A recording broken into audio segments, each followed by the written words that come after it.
Sveiki laidos klausytojai.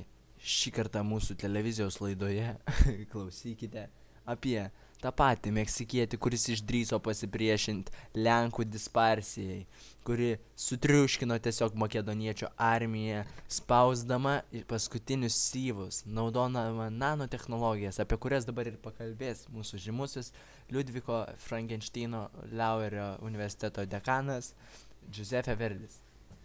Buenos días, ¿qué trabajo? Si en qué trabajas ahora mismo no tengo trabajo. ¿Por qué? ¿Por qué no tengo trabajo? Entonces, ¿de qué vives?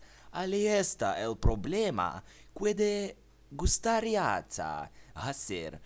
Me gustaría trabajar en una agencia de viajes. Taigi jis pasakė tiesiog, kad jam užpiso viskas. Ačiū.